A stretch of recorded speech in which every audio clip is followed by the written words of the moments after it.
Majority of students का selection English की वजह से रुकता है, मेजॉरिटी ऑफ स्टूडेंट्स का सिलेक्शन इंग्लिश की वजह से हो जाता है। आप इंग्लिश समझ रहे हैं, आप इंग्लिश बोल पाते हैं, लेकिन आप इंग्लिश के क्वेश्चंस सही अटेम्प्ट नहीं कर पाते, गलत हो जाती है, पूरी नेगेटिव मार्किंग हो जाती है। कई बार ऐसा होता है ना हमारे साथ कि हम रीड कर रहे हैं आरसी को, पूरा हम लास्ट तक पहुंच गए हैं, लेकिन एक ऐसे टाइम पे फील होगा कि क्या पढ़ा कुछ समझ में नहीं आया। आप बोल रहे हैं मेरे पास रिसोर्सेज नहीं है, मैं अफोर्ड नहीं कर सकता, लेकिन जितने फ्री रिसोर्सेज अवेलेबल है ना, उसको भी अगर आपने यूज कर लिया तो आपके लिए वो भी ज्यादा है। Hello everyone, how you all? I hope you're doing great. So my dear aspirants, English, biggest fear of one of every two aspirants, is now going to be easier. Today we are going to discuss the strategy, the perfect strategy for English, जिससे आप English में maximum score कर सकते हैं, even full marks 30 out of 30. आज हम यहाँ पर जो भी डिस्कस करेंगे ना, उसको अगर आपने एकदम डेडिकेटेडली फॉलो कर लिया, then you will definitely excel in English section. Quant और रीजनिंग में सबके एक बराबर मार्क्स आते हैं, ठीक है, लेकिन इंग्लिश और जनरल अवेयरनेस ही वो सेक्शन है जिससे कि आप दूसरों से आगे निकल सकते हैं या दूसरों से पीछे रह सकते हैं। मेजॉरिटी स्टूडेंट्स का सिलेक्शन इंग्लिश की वजह से कभी ना कभी जरूर रुका होगा। इंग्लिश हमारे सिलेक्शन में एक ऑब्स्टिकल कभी ना बने, बल्कि हमारी स्ट्रेंथ बन जाए, हम इतने ज्यादा अच्छे हो जाए इंग्लिश में कि हम हाईएस्ट मार्क्स ला रहे हो। इस वीडियो में सारी चीजें अच्छे से डिस्कस कर लेंगे। If you seeing this face for the first time, let me tell you, this is Sabiya working as an RRB PO, and in RRB PO means I got 33 out of 40 marks. कहीं ना कहीं आप बोल सकते हैं कि ये इंग्लिश में जो ज्यादा मार्क्स आए हैं ना, वही अल्टीमेटली रीजन है मेरे 25 मार्क्स ज्यादा लाने के cut off. Session is going to be very beneficial for you. अगर ये सेशन हेल्पफुल लगता है तो प्लीज वीडियो को लाइक कर दीजिएगा एंड चैनल को भी सब्सक्राइब कर दीजिएगा। Without wasting much time, let's begin the session.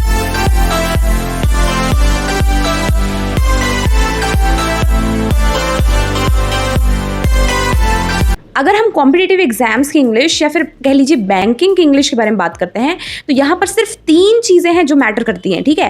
पहला हो गया आपका वोकैबुलरी, दूसरा हो गया आपका रीडिंग, ठीक है, तीसरा हो गया आपका ग्रामर।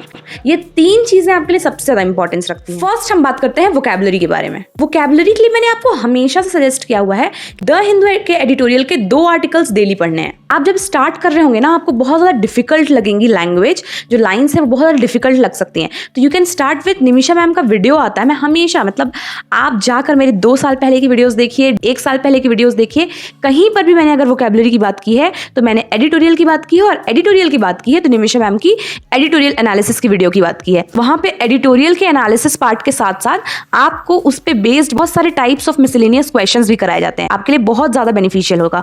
एक तरफ आप ऑलरेडी द हिंदू कवर कर रहे होंगे, दूसरी तरफ आप इतने सारे क्वेश्चंस भी कर रहे हैं। उसमें से आप डिफिकल्ट वर्ड्स उठाइए और उन सारे डिफिकल्ट वर्ड्स की मीनिंग फाइंड आउट करके एक अपनी वोकैब डायरी बनाइए। उस वोकैब डायरी में जो भी आपने वर्ड्स लिखे हैं, आपको वीकली अच्छे से रिवाइज करते चलना है।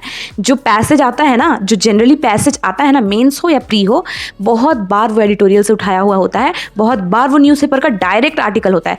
तो इतनी ज्यादा वर्ड्स मैच करती है ना कि आपने अगर ये फ्लो बना लिया, ये हैबिट बना ली, तो एक ऐसा टाइम आ जाएगा ना ग्रेजुअली जब आपको 80-90% वर्ड्स ऑलरेडी आते होंगे। ये एक इतनी इंपॉर्टेंट चीज मैं आपको बोल रही हूँ ना कि ये वोकैबुलरी आपको एडिटोरियल से मेंटेन करनी ही है। ये इतनी इंपॉर्टेंट चीज है कि आप अपने डेली रूटीन में इसको 100% इंक्लूड करिए। वर्ड्स आपके दिमाग में इस तरीके से बैठ जाने चाहिए कि आप जनरली जब दूसरों से बात भी कर रहे हो ना, तो वो वर्ड्स अगर उस बात में, उस कॉन्टेक्स्ट में कहीं उस वर्ड का यूज हो सकता है तो आप यूज करने लगे। इतने अच्छे से उन वर्ड्स के मीनिंग्स आपको याद करने हैं। और आप क्या कर सकते हैं, आप 220 रूट वर्ड्स ऐसे करके फाइंड करिएगा, आपको वीडियोस मिल जाएंगी। आप 220 रूट वर्ड्स में जो रूट वर्ड्स होते हैं ना, जिससे कि इंग्लिश की बहुत सारे इंपॉर्टेंट वर्ड्स फॉर्म होते हैं, उस 220 वर्ड्स को याद रख लीजिए। सर्च करेंगे यूट्यूब पे, आपको फ्रीली अवेलेबल है। Next thing here is grammar. Prelims में ग्रामर का बहुत ज्यादा इंपॉर्टेंट रोल है। हम मेंस की जब भी वीडियो बनाते हैं ना, तो आपने मुझे सुना हुआ बोलते हुए कि यहाँ पर आपको ज्यादा ग्रामर पर ध्यान नहीं देना है, यहाँ पर रूल्स नहीं रटने हैं, यहाँ पर सिर्फ और सिर्फ रीडिंग, 80-90% रीडिंग का कमाल होता है वहां पर। लेकिन प्रीलिम्स में grammar is the most important thing for you. आप गूगल पे जाके सर्च करिएगा बैंकिंग में क्या सिलेबस होता है, ठीक है। उसमें से भी कुछ चीजें आपको प्रायोरिटी में रखनी है, जैसे कि सब्जेक्ट वर्ब एग्रीमेंट हो गया, टेंसेस हो गए, वर्ब्स हो गए, एडवर्ब्स हो गए, एडजेक्टिव्स हो गए, प्रीपोजिशंस हो गए। ये कुछ 6-7 चीजें हैं ना जो आपको सबसे ज्यादा प्रायोरिटी लिस्ट पे रखना है और सबसे पहले आपको इसी को कंप्लीट करना है। इसके बाद आपको अपनी पूरी बेसिक्स क्लियर करनी है। हैं। बेसिक्स के लिए आप किसी भी वीडियोस पे जा सकते हैं। मैं अपने टाइम पे अड्डा 247 के वीडियोस फॉलो किया करती थी, आप निमिषा मैम की वीडियोस फॉलो कर सकते हैं, कहीं से भी करिए, लेकिन अपने बेसिक्स पहले क्लियर करिए। जब आपके बेसिक्स पूरे क्लियर हो जाएं तब आपसे रिवाइज करने की जरूरत है। और रिवाइज आप कहाँ से कर सकते हैं, उस बुक के बारे में मैंने हमेशा आपको बताया है कि 120 रूल्स ऑफ ग्रामर बुक जो है उसमें 120 मोस्ट इंपॉर्टेंट रूल्स दी गई हैं। एक बार आपने पूरा ग्रामर को पढ़ लिया ना, उसके बाद आपको दोबारा ग्रामर पे जाने की जरूरत नहीं है, आपका पूरा रिवीजन इस बुक से हो जाएगा। इस बुक में सारे के सारे रूल्स तो दिए ही हुए हैं, रूल्स के बाद आपको पूरे के पूरे प्रैक्टिस सेट्स दिए हुए हैं जहां पर वो रूल्स पूरे एप्लीकेबल होंगे। मॉक्स के रूप में ये पूरे प्रैक्टिस सेट्स दिए हुए हैं। इन रूल्स को रिवाइज करने के साथ साथ आपको एक चीज बहुत अच्छे से याद रखनी है कि आपको अपने डेली हैबिट में इंग्लिश के लिए आप जो भी कर रहे होंगे, एरर डिटेक्शन के 20 क्वेश्चंस डेली करने हैं। ये हम एरर डिटेक्शन हमेशा करने क्यों बोलते हैं, मैंने आपको पहले भी बहुत बार ना जो टू डू लिस्ट देती हूँ उसमें बाकी सारे टॉपिक्स रहे ना रहे, सेक्शनल मॉक्स रहते हैं, लेकिन एरर डिटेक्शन के क्वेश्चंस मैं आपको हमेशा करने बोलती हूँ, क्योंकि एरर डिटेक्शन एक ऐसा टॉपिक है जहां पे ग्रामर के सारे रूल्स जो हैं वो वहां पर कवर हो जाते हैं। ओके, तो ये हैबिट आपको नहीं छोड़नी है। प्रीलिम्स और मेंस दोनों में एरर डिटेक्शन का बहुत इंपॉर्टेंट रोल है। 120 रूल्स ऑफ ग्रामर जो बुक है ना, that is the best ever book जो कि अवेलेबल है मार्केट में for grammar it is the best ever book. I am talking about this book 120 rules of grammar. इसमें देखिए मैंने आपको बताया ना 120 रूल्स पूरे पहले दिए हुए हैं, उसके बाद सारे के सारे ये प्रैक्टिस सेट्स दिए हुए हैं। ये इन प्रैक्टिस सेट्स को सॉल्व करेंगे ना जब, तो ये पूरे के पूरे 120 रूल्स जो आपने सीखे होंगे ये पूरे आपके यहाँ पे अगेन रिवाइज हो जाएंगे। उसके बाद ये कुछ एडिशनल चीज़ें दी गई हैं कि आपको रीडिंग कॉम्प्रिहेंशन को आखिर क्या अप्रोच होता है जिससे सॉल्व करना होता है। सबसे जैसे ये देखिए सबसे इंपॉर्टेंट जो हमसे जनरली नहीं बनती है, sentence rearrangement, parajumbles, paragraph completion, इस टाइप की जो चीज़ें हैं उसके बिहाइंड क्या अप्रोच लगता है, ये पूरी अच्छे से वहां पर नॉर्मल लैंग्वेज में जैसे हम आपस में बात करते हैं उस तरीके की लैंग्वेज में, क्योंकि मैंने सारी चीजें पढ़ी हुई हैं बहुत अच्छे से, तो उस तरीके की लैंग्वेज में सारी चीजें आपको एक्सप्लेन की गई हैं कि क्या आपको अप्रोच लगाना है। This is 120 rules of grammar. यहाँ पर देखिए रूल 1 से लेकर पूरा रूल 120 तक। मतलब अगर आपने एक हैबिट बना ली ना कि मुझे 10 रूल डेली पढ़ने हैं, तो आपका सिर्फ और सिर्फ 12 डेज में, हमको लगता है कि इतना ज़्यादा है लेकिन सिर्फ और सिर्फ 12 डेज में आपके पूरे के पूरे रूल्स कंप्लीट हो जाएंगे। एंड अगेन आपके पास ये रहेगा बाद में अगर आपको कभी रिवाइज करना है तो।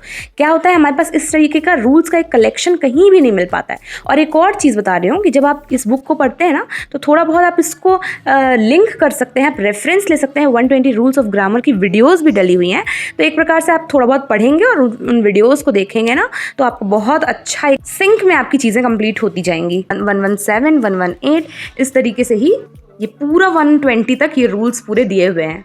उसके बाद स्टार्ट होता है सेक्शन 2 जहाँ पर सारे के सारे प्रैक्टिस सेट्स दिए हुए हैं, प्रैक्टिस सेट 1 से लेके और फिर उसके बाद उसका डिटेल्ड पूरा सॉल्यूशंस दिया रहता है। ठीक है, प्रैक्टिस सेट 15 तक है। उसके बाद मैंने आपको बताया strategies to solve different types of questions. जैसे समझ लीजिए आरसी है, तो यहाँ पर एक ना बहुत ही बेसिक लैंग्वेज में सारी चीज़ें आपको बताई गई हैं कि क्या स्टेप्स फॉलो करके आपको आरसी को सॉल्व करना होता है। उसके बाद कुछ सैम्पल आरसीज दिए गए हैं, उसके बेस्ड क्वेश्चंस, उसके सॉल्यूशंस, सब कुछ आपको यहाँ पर दिया हुआ है। क्लोज टेस्ट, यहाँ पर भी आपको सारी चीज़ें बताई गई हैं कि क्या क्या चीज़ें हैं वो जो आपको एकदम ध्यान में रखनी होती हैं क्लोज टेस्ट के मामले में, और उसके क्वेश्चंस, उसके सॉल्यूशंस। सारे चैप्टर्स जब कंप्लीट हो जाएंगे तो उसके बाद आपको मिलता है यहाँ पे मॉक टेस्ट 1 से लेकर, और वो भी मॉक टेस्ट, वो भी प्रीलिम्स के लेवल का भी, और उसके बाद मेंस लेवल का यहाँ पर आपको क्वेश्चंस सॉल्यूशंस मिल जाएंगे। आप में से किसी ने मुझे कल ही ये कमेंट किया हुआ था कि इस बुक का रिव्यू करने के लिए, इसलिए मैंने आज इस बुक को यहाँ पर इंक्लूड किया हुआ है। इंग्लिश की आप स्ट्रैटेजी की बात करेंगे वो भी स्पेशली प्रीलिम्स के लिए, तो ये बुक आपके लिए बहुत ज़्यादा हेल्पफुल रहने वाली है। फ्लिपकार्ट, अमेजॉन, आप कहीं से भी इसे परचेज कर सकते हैं, तो इसका लिंक डिस्क्रिप्शन में होगा, आप जाकर परचेज कर लीजिएगा। इसके बाद मैंने आपको बोला कि आपको रीडिंग करनी है। मैंने आपको बोला है आपको सबसे ज़्यादा बेनिफिट मिलेगा द हिंदू एडिटोरियल रीड करने से।